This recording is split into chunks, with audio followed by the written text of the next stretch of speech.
here wet. And this is men and women, because here is like, it's not there here. It's here that they spent money putting on. So whether thing or wig, whether the wig was mounted, big money, men and women. So if sometimes in Boston I'm walking through the room, Carl, come out of the rain, they don't gonna give you a call. That's not the case, man. Like, you know, I don't get sick as often as you do.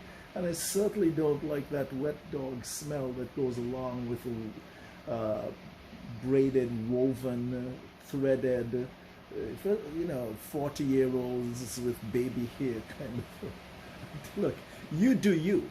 But what it means is that as you're doing you, and I raise my eyebrow in disbelief, pull back raise the veil of disbelief, it gives me a way for me to get ahead. So if you ain't going out in the rain and you like to wear 10 feet of hair or 10 feet of plastic or some kind of ratchet rank-a-tank bridal hairy gown, I say, look, be all that you can be, because that gives me more time in the bank, and God knows sometimes I need a lot of time in there to deal with the bankers. Gives me more time in the bank, the lines are shorter, so once you see rain, it means make it rain, get to the bank, get to the credit union, get to the government offices, because those lines are going to be empty, trust me. So March 26th. Today I am very intrigued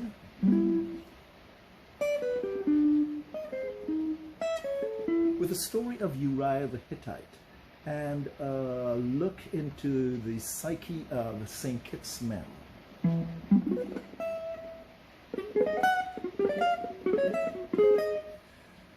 Uriah the Hittite, and we're looking into the psyche of some never use the inclusive all, you know, don't talk things as some that I have met, because I don't crowdsource my information. All of this is coming directly from experiences that I have and to which I can speak. And not only that, as you know, epistemologically, I love the idea of taking pictures or videos so that it can sometimes verify what the heck was that. Because, as you know, what we do as diasporans is we come back after 40, 50, sometimes 60, sometimes just 10 years of Rip Van sleeping, and say, what the heck has happened to my country? Where, in some of these cases, I say, where are the men? I used to know men. Where are they? And men have morphed. That's the only thing that I can put it down to. Let me tell you the background for this story.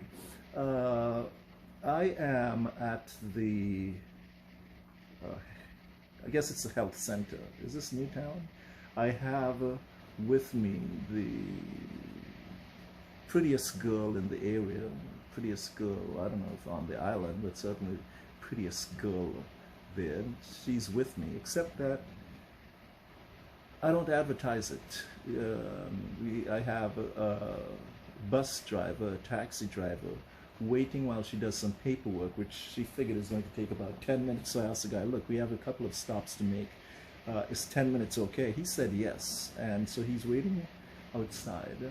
And they said, look, if you have a call to make or whatever, do it and then come back, but make sure that you're back in 15 minutes. So this girl walks in, and this girl, you know, she gets attention anywhere she goes, and she is Kittitian, from what I understand. She is born in St. Kitts, knows the whole St. Kitts thing inside out.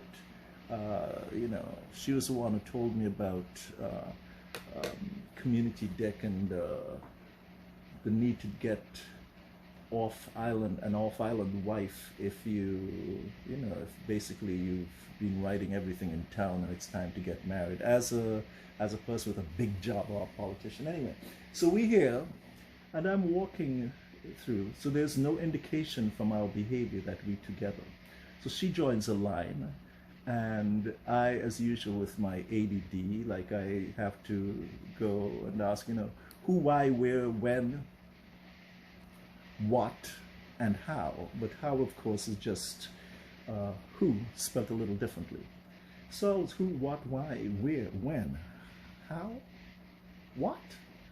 I'm always asking those questions because I need to know. I'd like to know. I have a ravenous appetite for information, and just a curiosity that will get me killed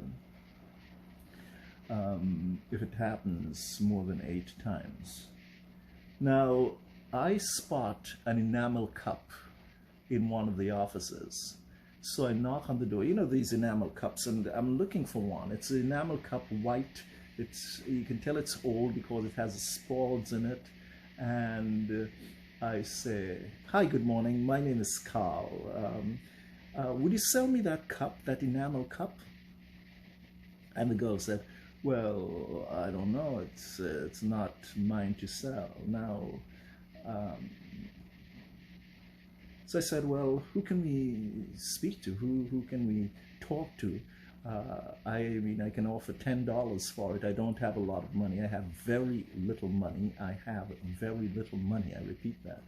And I can offer $10 for it." So she says, "I don't know." She turns to a colleague and said, "We use that cup?" The colleague says, no, it's been here." He said, "For how long?" I said, "For how long?" "It's been here, it's sitting there for years and years and years." She said, "Sell me the cup. It's clearly you're not going to miss it. And on top of that, you can have a contribution to lunch today." So I'm waiting, and the line up for the prettiest girl in the room is getting longer. And all of a sudden, I hear a guy say,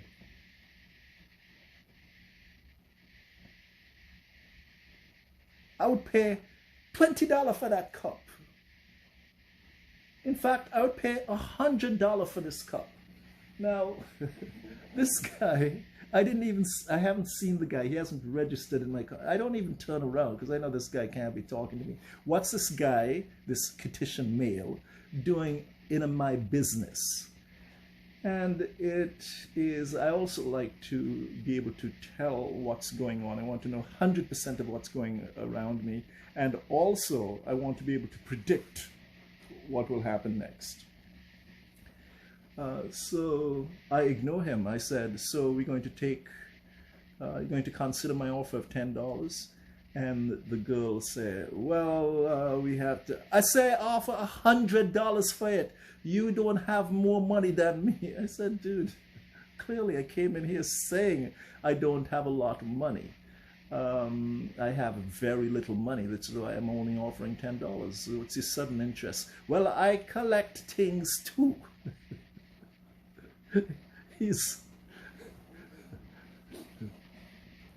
When I look at the video that I have, because I was taking a picture of the